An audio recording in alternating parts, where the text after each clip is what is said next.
Everybody listen to We're Not Wizards, because we are the best, and we're not wizards, no matter what anybody says. Goodbye.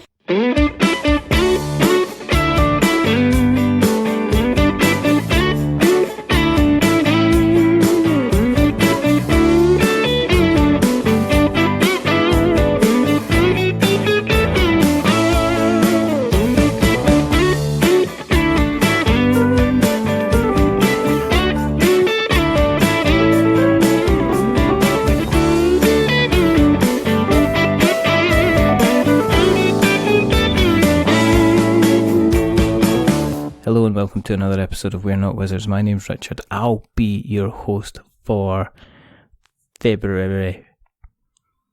That wasn't pronounced correctly, but that's okay because this is the kind of the house that we're living in at the moment, with mispronunciations all over the place. And right, some things are easy to deal with, like say Flick Fleet. That's easy to deal with. Flick Fleet. Easy. Flick Fleet. Simple. Okay? Then you go and look at the company name and you're like, what? And then you try and pronounce it and you go, well, it's Eurydice Games. Easy. And then you say, well, what else can we do next? Could we maybe get the person that's involved in Eurydice Games to come on and talk about it? And we say, yes, but what's he called? His name's Jackson. His second name's Pope. See, there's no problems here. Is there, Jackson? No, you got all of that right first time. Take number 57. Clip. We got there in the end. We did get there in the end. We've actually been recording for 7.5 hours and we're on our 15th cup of coffee.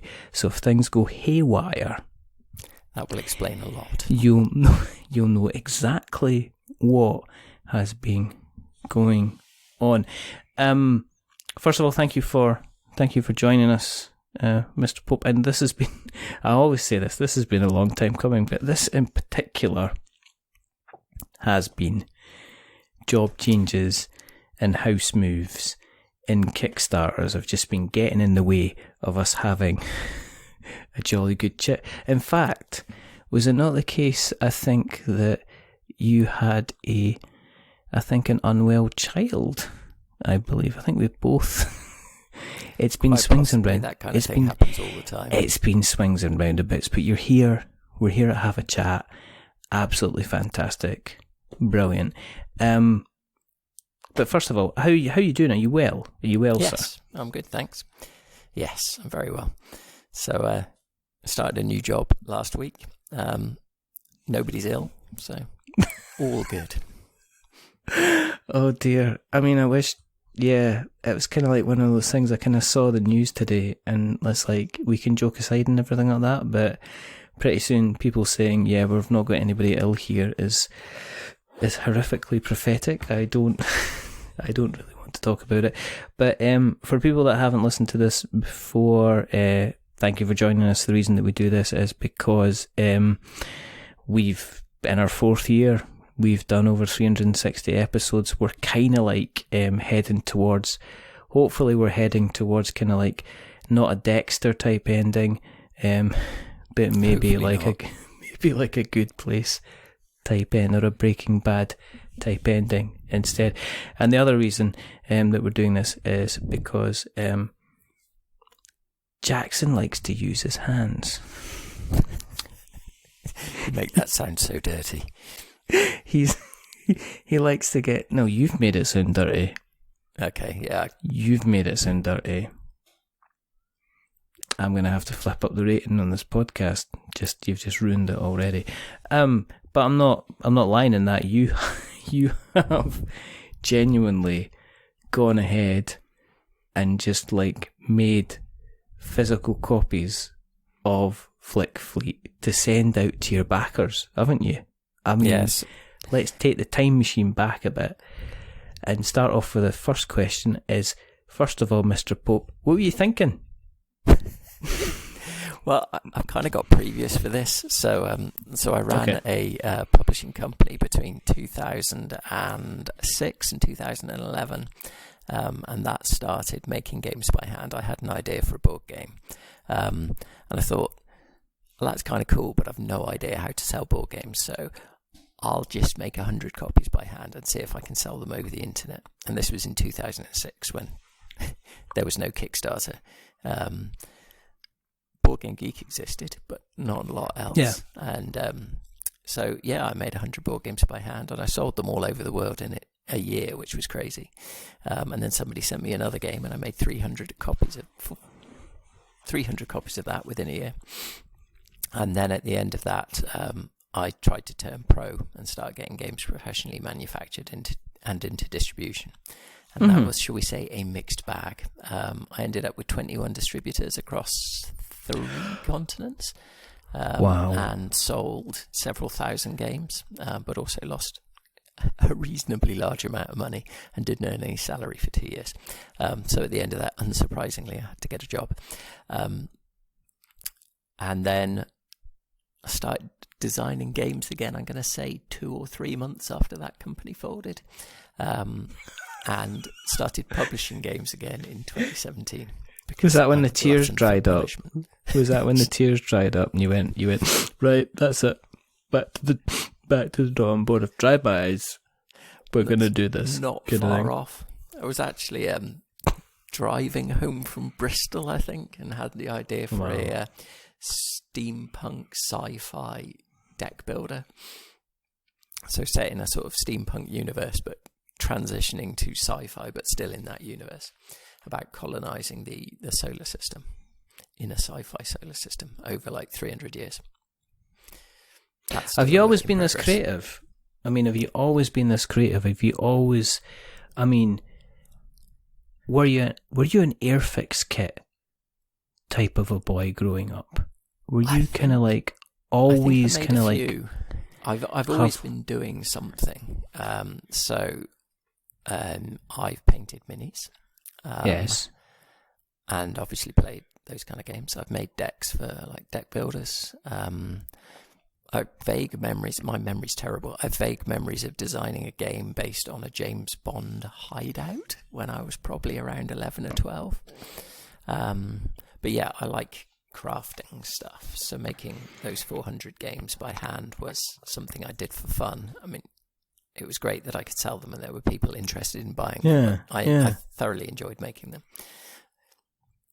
And actually, I used to play things like Necromunda as well, and I used to make loads of scenery for that. I had this crazy jigsaw like maze that I'd made out of foam core for Necromunda with like platforms and stairs and all sorts. It was awesome. I make things.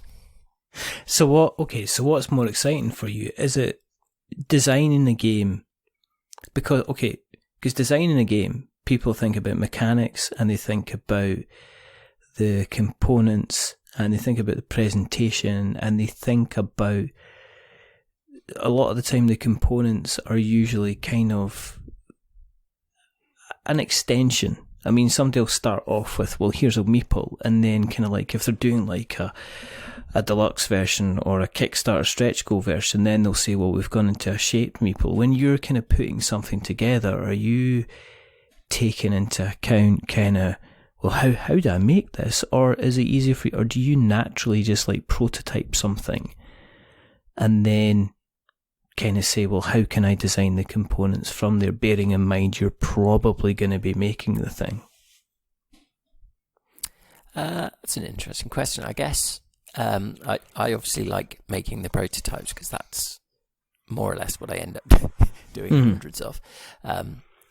So yeah, I enjoy the prototyping side of things. I usually got half an eye on how you could make that either at hand-making scale or at semi-hand-making scale or at professional scale. And obviously things change. I mean, like with Flick Fleet, there's a sweet spot. I mean, we did make 300 copies of Flick Fleet last year. I did nothing else. And if we'd have doubled that, it would have been pretty hard going.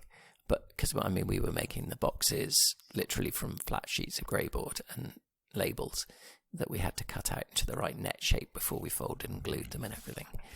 We were laser cutting the pieces ourselves. That was Paul was doing that in his garage down in York.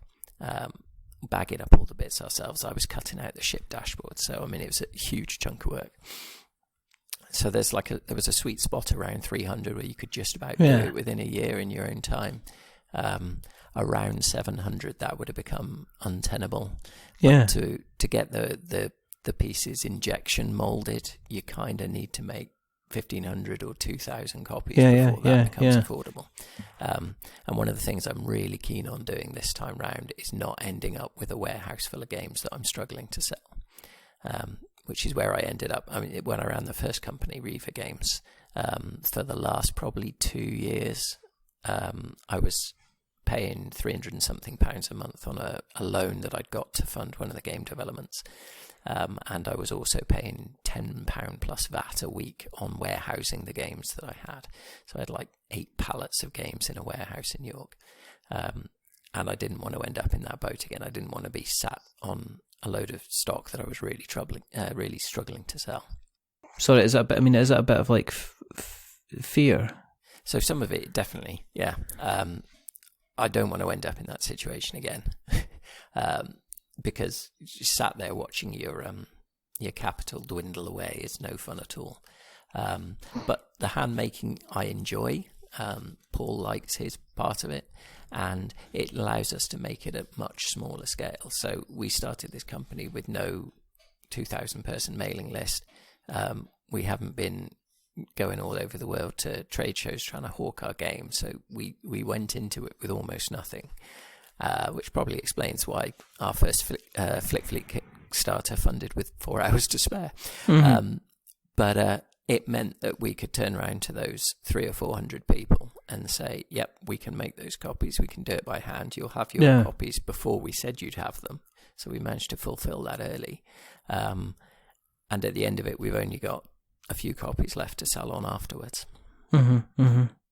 So in some cases, if it had really, really taken off, as you said, it might have led you with a few problems. If you'd ended up, you would have ended up extra expense, having to potentially look at injection molding, potentially having to go, how are we actually going to deliver this? So is it kind of fortunate that you kind of managed to achieve what some other companies would plan as a worst case scenario, that you did kind of just managed to jump over the kind of the funding goal then? Yeah, so I mean, when we were setting it up, we set ourselves a reasonable funding goal. We thought if we hit this number, we will be able to make those rewards and do it at a small profit so that we're not losing money on it. And that's something that hand-making games really lets you do, because you can't make a 400 copy run professionally. The individual copies would cost more than the retail price. And most manufacturers have a 1,500 or 1,000 copy minimum run, but we could make 400 copies. We could do it by hand. It took a lot of time, but that was achievable and doable and reasonable.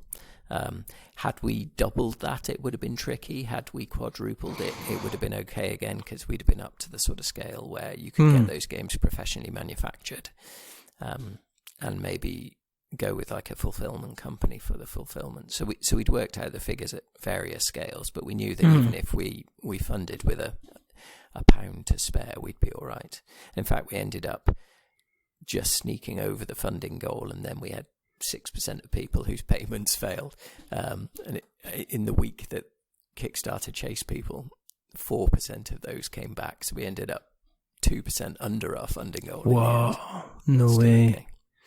But I mean, you've got to do the sums. So we assume Kickstarter say they take, I think, 8 to 10%. So we assumed 10%, and it was actually 8.5 or something. So we ended up with more than we would have got had they taken 10% of our funding goal, even though we dipped beneath it. So for someone like yourself, the difference between somebody pledging and not pledging is a huge, can make a big difference. A big difference. That first Kickstarter felt awful. Paul and I were sat there watching the funding total on an almost hourly basis, and it would go up, and then it would go down a bit, and then someone would change their pledge, and then someone would pull out, and then somebody else would pledge and be yes, and then somebody else would cancel. We even had people cancel within minutes of us funding. It's like, this is killing me.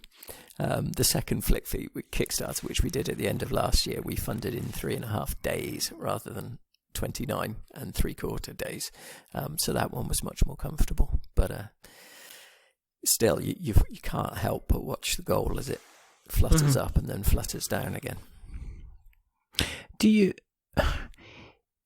Is it really do you have to like learn to take breaks and kind of walk away and not kind of look at it? Because it's very, very easy to become, even when I run our Kickstarter, there was the temptation to kind of, even though I'd never kind of went through a big kind of growth and drop, it kind of was quite steady.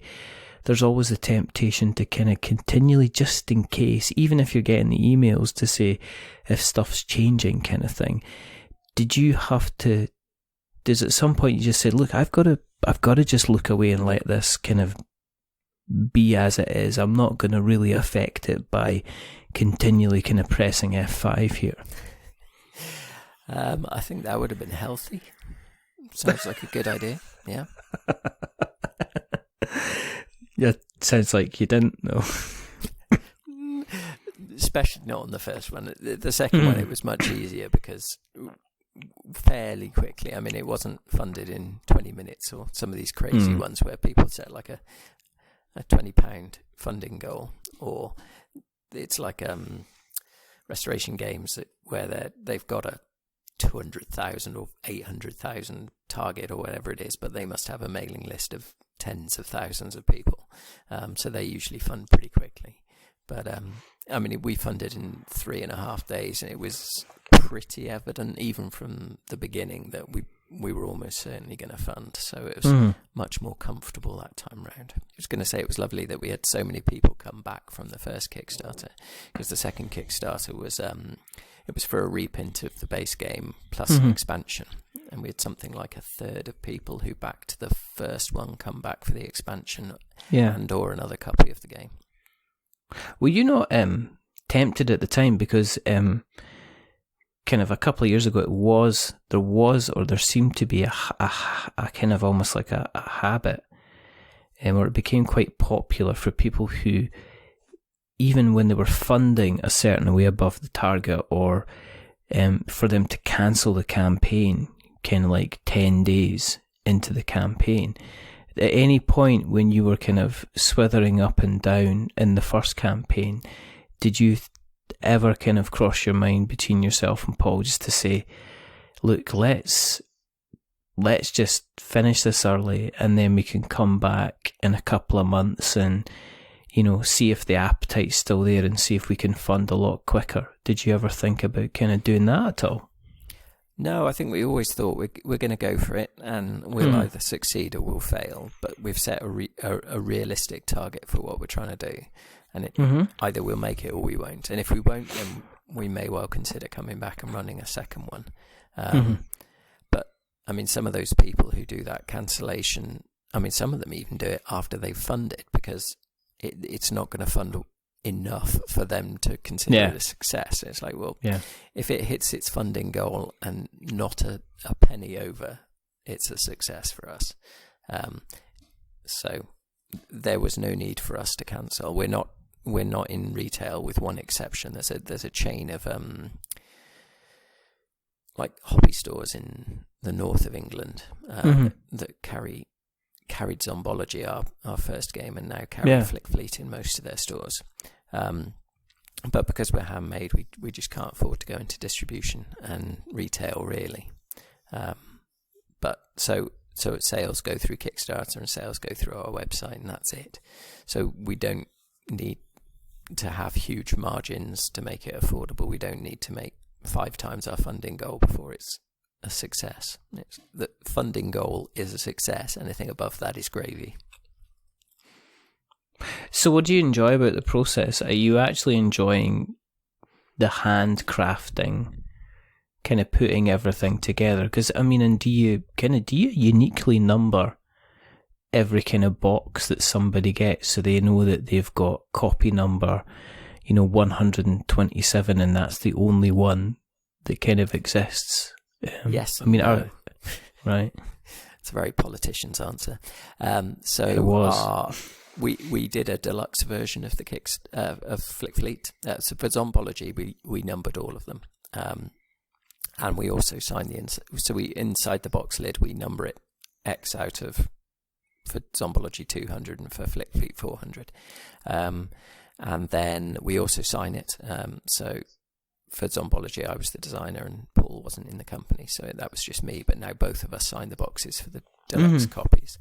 There's usually a little inscription, and you can even, for the deluxe copies, you can get it personalised. So if you want your name or a family member's name or the name of your family, or we've had some great ones for the second Kickstarter, some really entertaining personalisation requests. And so you get a slightly special game like that. The standard ones don't include that, so they just get a blank box lid. But the other big difference between the two is that the deluxe Flick Fleets have some ship details and the name of the ship etched onto the top surface of it, because it's all laser cut acrylic. Oh, right. The ships are cut out of like a 5mm thick acrylic. So you've got the sort of the plain ship outline in the standard copy, and then you've got the name of the ship and some gun turrets and detailing etched onto the surface of the deluxe copies. That's really kind of cool, because I've always, one of the things that Kickstarter do is they do their Make 100 kind of series, and that seems to be a lot of people who are, they're doing small runs of something, so there's no way it can really kind of be kind of manufactured unless it's kind of like a card game, and they can maybe run off a couple of copies to the printers.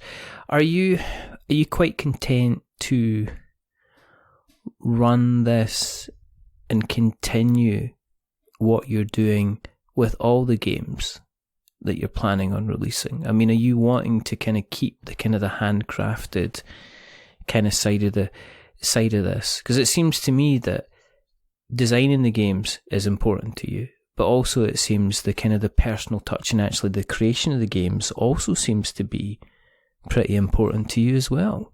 Yeah, so I mean that's definitely part of what we like about doing it. So so it kind of depends upon volume. So I mean, we've made 400 copies, 300 and something copies of Flick Fleet last year, and that was pushing it. That was pretty much using up all of my free time. Last year I didn't do any game design. I didn't go to the local games club. I didn't go to the playtesting session that I set up, and that was partially made more difficult by the fact that I had a job that involved a reasonable amount of travel, and so it's quite difficult when you've got young kids and you've just gone back from a week-long trip to the States to get a pass to then just go and play games in a pub. It was, so that's kind of doable. If games get more successful and we get more people interested in them, then that kind of becomes untenable, unsustainable. So this year we ended up we're making 800. It's 400 copies of the base game again, and 400 copies of the expansion, and we can't do all of that within a year by ourselves. So we've literally just today had the boxes arrive in Paul's garage, and so the boxes have been made for us, which saves us like 15 minutes a game, I think. Because previously we were cutting out the nets of the greyboard, folding, taping them, then cutting out a label net, and then gluing the label on, and then doing the same for the lid, which obviously takes some time. Do you and Paul get on quite well? And have you got kind of like similar mindsets? Because I can imagine if he's sitting there going, "How do we automate this thing?" It's like, no, just make sure your scissors are sharp. Yeah, and your Pritt stick is overflowing. So I was doing most of that stuff last year. Towards the end of the year, Paul started helping out a bit. So Paul's got the laser cutter in his garage, so he was laser cutting all the ships. He was also had all the wooden bits at his house, so he was bagging up the ships and the the laser cut ships, and then we would meet up occasionally. And because I live in Newcastle, which is 100 miles north of York, for those of you who don't know British geography very well, and then I would make the boxes. I would cut out the dashboards. I'd put the rule books and the dashboards in the box, take the bag of stuff Paul had given me and put that in the box, and then ship them. And towards the end of the year, Paul started helping out more with that. Paul works 3 days a week and has a 15-year-old daughter. I work 5 days a week with a reasonable amount of international travel and have 2 daughters who are 2 and 7. Wow. So slightly higher maintenance. So I was struggling a bit for time. So Paul took on cutting out the box nets for me and the labels as well. And then I was just physically making the boxes and labeling them, which saved a good 6 or 7 minutes a game. Every little counts. Did you not think kind of halfway through and just saying, like, next time it's a card game and there's just one card and we stick everything in one envelope and that's how it's going to be called, the one card game, and the person that gets the card thrown at them, they lose, and that's the game. Well done. And going to do that.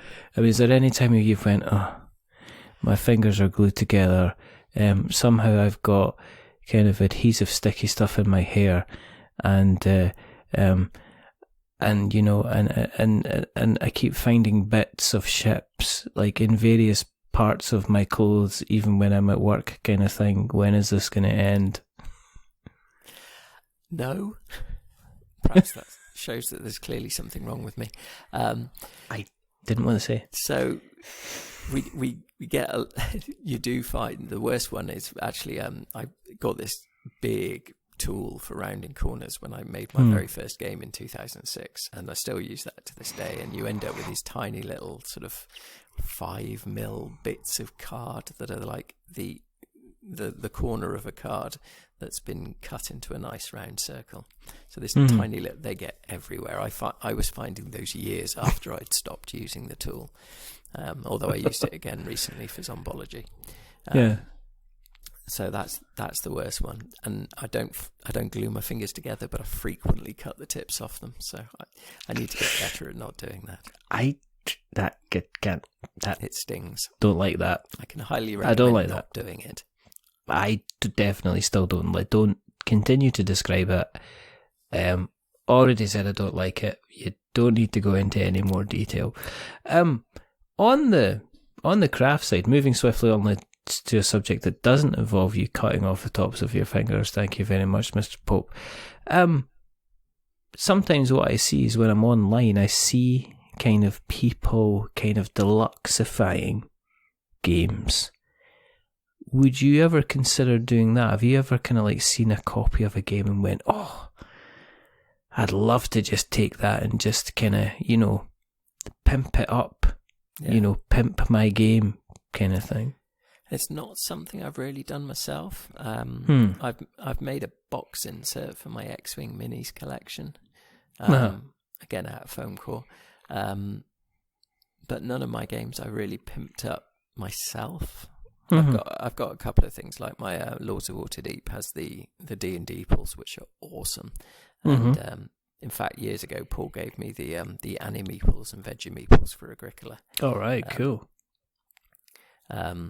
But I've not done any of pimping my own games, as it were.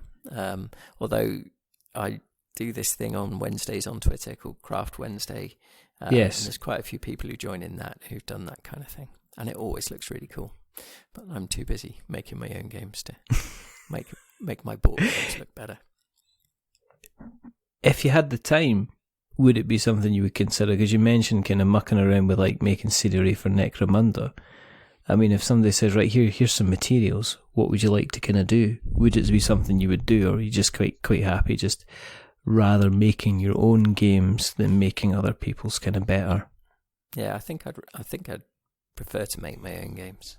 I think that's the stuff I enjoy the most, making funky prototypes, and then hopefully at some point getting them to the point where they're good enough that other people will want to play them. With Flick Fleet, how did you get the original idea? Because you mentioned X-Wing. Yeah. And when I first saw Flick Fleet, the first thing that went through my head was X-Wing when I first saw like the first original pictures. Was it? I mean, what was the kind of the inspiration behind kind of Flick Fleet when you were first kind of putting it together? So I think it was actually Paul's idea. I first met Paul when I arranged a blind playtesting evening for my first games company when I lived in York. So I've known him like 13 or something years now. Wow. And the whole time it's been through games, although I used to go to his games night twice a week back when I lived in York, and we've remained friends and probably see each other 3 or 4 times a year, sort of on the weekend. Our families get together, and they'd come up for the weekend, his family, and we were out for a walk in the countryside. And he said, I'm pretty sure it was him, he said, wouldn't it be a great idea if you took something like X-Wing and crossed it with like Flick 'em Up or something? Yeah. And that was the idea, and that's pretty much exactly where it ended up. So the original idea was just bang on the money. And as Matt Thrower says, it works so well. It's a wonder nobody thought to do it beforehand. It's just one of those things. It's like, yeah, because I loved X-Wing, but I haven't played it in years and years. And when I did play it, what I found was that we'd sort of spend 25 minutes trying to choose a set of ships and just the right mixture of pilots and add-ons and everything. And then the game would last probably 35, 40 minutes. And it's like, okay, so it's now getting on for an hour and a half. And at that point, it's starting to drag a bit. Whereas Flick Fleet, it's pretty much all done in 15 minutes. And so it's a much, much shorter game. And you can play the pre-canned scenarios, or you can build up a fleet like you would in X-Wing. I just found that X-Wing became a war of attrition. And it was, if it got down to the last kind of couple of ships, and if they didn't have a 360-degree kind of firing arc, you were just chasing each other kind of around the board.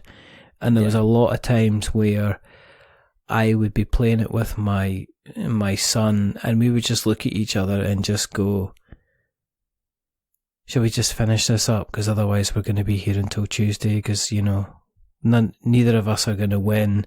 Or we had kind of powers on our cards, which meant I was like, even if I got behind them, then the shots I was shooting at them were kind of like more likely to miss anyway. So it kind of became a kind of a short thing where I was expecting, and I'm sure most people expect this when they play something like X-Wing, that it is going to be kind of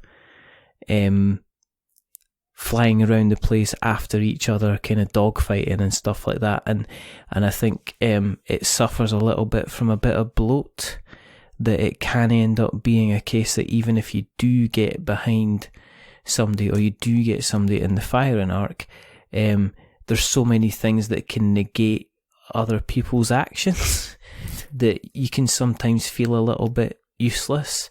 Yeah. Whereas kind of the immediacy of something like Flick Fleet, I think, kind of went back and said, let's have a game where spaceships can kind of shoot each other. Which sums it up. Which was pretty much, I thought, kind of like, yeah, exactly. Have you thought of, are you going to continue to expand kind of Flick Fleet? Is that the kind of the continual plan? I mean, are you thinking about kind of introducing even more and more ships? Is it something you're kind of quite happy where it is just now? Or? So, in the second Kickstarter, introduced an expansion which brought in 3 new ships and a bunch of extra optional rules. So there was a ship with a cloaking device, which made it turn invisible and become quite hard to hit. There was a ship that laid mines, which blew up and did loads of damage to areas rather than direct hits. And there was a ship specifically designed for ramming. So even in the base game, you could do ramming as a sort of last-ditch thing. It would utterly destroy you, and there was it would do quite a lot of damage to whoever you rammed. But this was a ship that was designed to ram other ships, so it could survive ramming other ships as long as it wasn't too badly damaged itself. Plus, we added in some objective tokens, which were things you could you could have as sort of like targets that you had to race for or stuff like that, and asteroids and civilian ships that would essentially neutral ships that you could be guarding or trying to blow up or whatever. We've got some ideas for another expansion, which will probably be the next thing we kickstart, which is a couple of new alien races. So since we released the game, people have been asking to play it with more than 2 people. It's a 2-player game. It's like X-Wing. It's 1 versus 1. I know people have played it 3 or 4 player. So they played teams A versus B, but there's 2 fleets of ships. One of them's grey, Evil Empire, and one of them's red, the Rebels. I mean, sorry, that sounds a bit Star Wars. Let's take that back.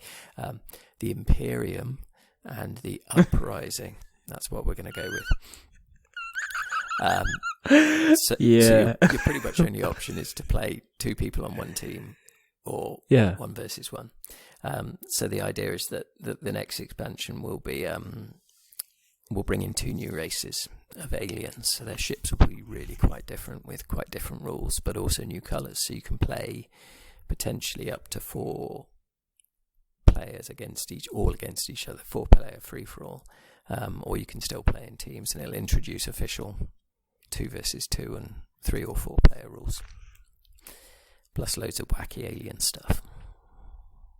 Do you want it to achieve some kind of distribution? If somebody came along and said, right, okay, you know, we want to change the art and stuff like that, but we want to publish this for you and just kind of take it off your hands, would you consider that, or has the previous events, has that kind of put you off and said, no, I want to stay in control of this?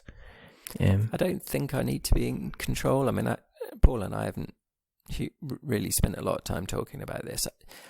I would like it to be more popular than it currently is. So we by the end of the second Kickstarter, there's going to be around 600 people who've got a copy of it, which is a tiny, tiny fraction of the popularity of a really popular game.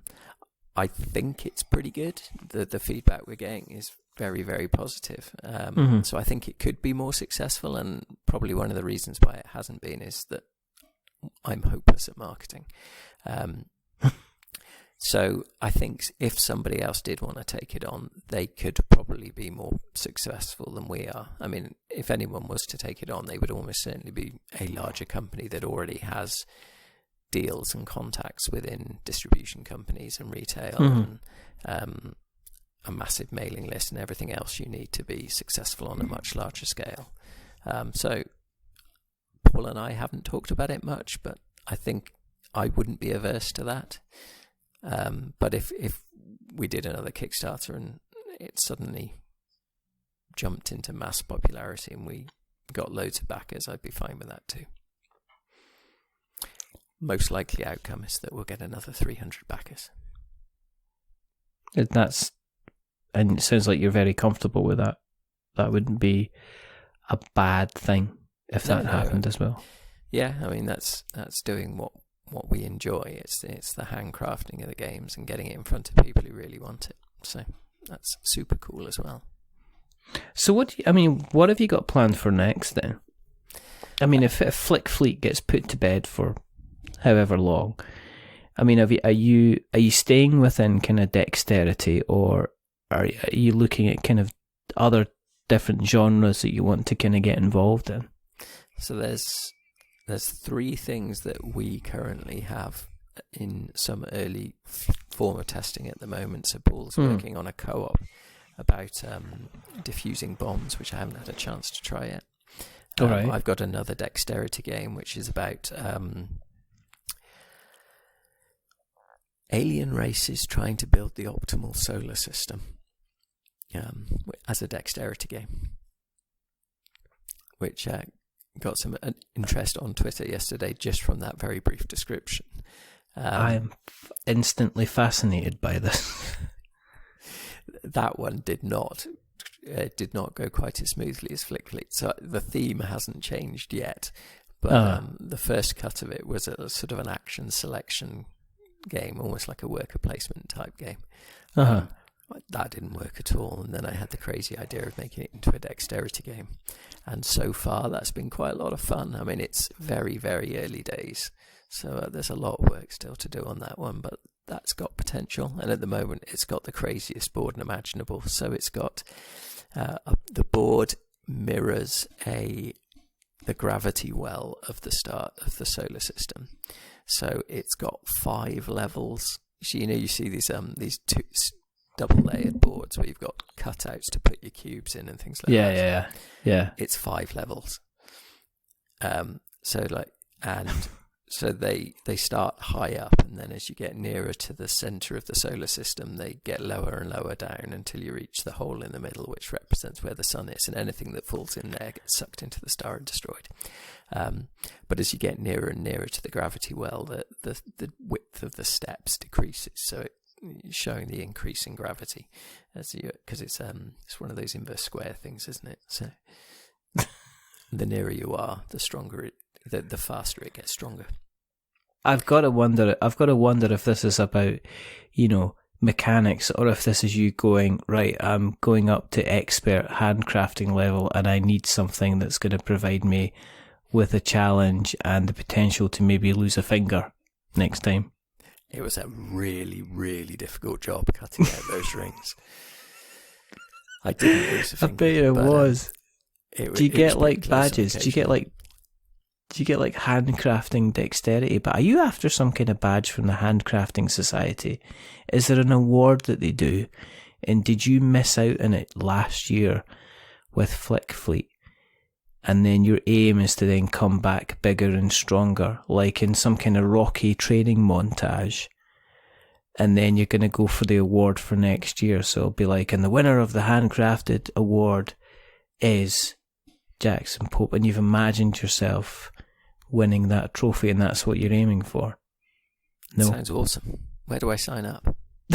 I might have to make that Handcrafting Society, and then it's pretty much a share, isn't it? I think you might have to. Just like to make sure it runs kind of fine and on time and everything like that, is to make sure that you kind of win the first award, that you can obviously handcraft yourself as well. Yeah, there you go. Because that would be absolutely awesome. So when you see me wandering around the UK Games Expo wearing what looks like handmade Rocky 4 belt, one of those massive, but made out of cardboard, not leather, you know what it's all about. Everyone will know what that's about, and I expect to see kind of Instagram, Twitter, and even Facebook posts kind of all about it. That's what I'm expecting. But I can only wish you kind of best of luck, because you sound like you've kind of like, it's not just like there's the manufacturing, go. Because unfortunately this week I have seen a lot of updates regarding manufacturing in another country, and they've not been happy updates. Let me just say, they've been kind of probably not very happy updates. A lot of delays are going to be happening to a lot of games, unfortunately. But it sounds like you've kind of got things sorted out, and you're kind of happy about the challenge and everything that it is. And obviously now you're going to be making your belt, which is going to be kind of good. But if people want to keep an eye on you on the internet webs, where can we keep an eye on you on the internet webs? Well, I'm most active on Twitter, where I'm Jackson_Pope. You can find us at www.eurydicegames.co.uk, and yet again I've foolishly chosen a name of a company which I have to spell out because nobody knows how to spell it. So Eurydice is spelled like Eurydice, but swap the O for a Y and you're there. Yes. So you can sign up to our mailing list there and see our games and buy copies of Flick Fleet. Zombology's sold out, I'm afraid. We're also on Facebook at Eurydice Games, and Instagram, I think there I'm Jackson Popey, G, all one word. And that's, I think, all the places I'm available on the interwebs. And we'll make sure we put the links in the show notes, so we've got notes to show. If you want to keep an eye on what we're up to, Just go to the internet. We've been doing this for 4 years now. Can you believe that? If I'd done shoplifting, I would have been out in 2. But if you'd like to help the show, support the show, first thing you can do is tell other people about the show, because one of the ways that we spread is by manically coughing over somebody else or telling them about us. And you can tell them about our Twitter or our Facebook or our Instagram or even our blog that we do as well. If you have a podcast catcher of choice, then jump onto your podcast catcher of choice and feel free to give us a rating or a review. If you like us even more than that, then consider going to Apple Podcasts and drop us a rating or a review there. If you are going to be giving us a rating or a review, don't give us 10 stars because it makes us big-headed. But don't give us 1 star because it kind of makes us a little bit sad. Give us something in the middle, like a 5, because it's average. We're just a little bit average. But the person who's not been average is rather wonderful, rather fantastic. He's handcrafted, he's handmade, and he likes to flick a bit. It's Mr. Jackson Pope. Thank you very much for coming on, sir. Thank you very much for having me. It's been a blast. Yes, it has. At last, it finally happened. It finally happened. Let's just sit and bask in that absolute glory. But there is only 2 more things to do. First thing is to remember, we're many things, but we're not wizards. Are we wizards, Jackson? Nope. I'm more of a ranger, personally. Fantastic. And the second thing is to say goodbye. So it's goodbye from Jackson. Say goodbye, Jackson. Goodbye, Jackson. As a goodbye from me, remember, stay safe, roll 6s, make something awful, make something handmade, just make anything at all. But until the next time, goodbye. Bye.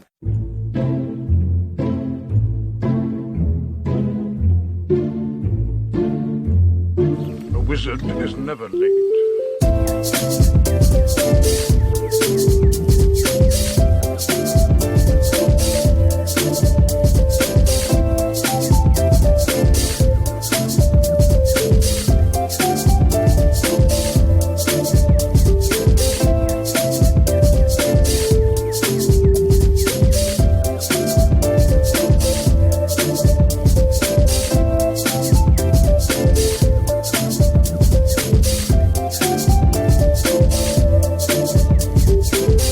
Nor is he early. He arrives precisely when he means to.